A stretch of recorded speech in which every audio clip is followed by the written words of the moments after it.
అక్క ఏం చేస్తున్నావు? అమ్మ వాళ్ళ సైడ్ పెళ్ళున్నదని చెప్పినా కదా, ఇంకా రెడీ కాలేదేంటి? నేనెందుకురా, మీ సైడ్ అంతా పెద్ద పెద్ద వాళ్ళు వస్తారు. నువ్వు సతీష్ వెళ్ళరండి.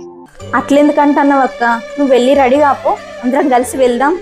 సరేరా, వెళ్దాం. అక్క రెడీ అయినవా? రెడీ అయిందిరా.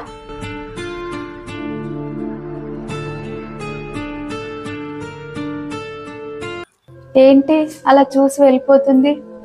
నేను అప్పుడే చెప్పాను నాకు మంచి చీరలు లేవని. ఫీల్ అయిందో ఏమో. అక్క వెళ్దామా? ఏంట్రా చీర మార్చుకున్నావు? మనమిద్దరం ఒక తల్లి కడుపున పుట్టకపోయినా సొంత అక్క చెల్లెళ్ళలాగా ఉంటున్నాం కదా, ఒకేలా రెడీ అయితే బాగుంటది అక్క. నిజమేరా, నీలాగా ఆలోచిస్తే ఏ తోటి కోడళ్ళ మధ్యలో గొడవలు రావురా. పద వెళ్దాం. సరే అక్క.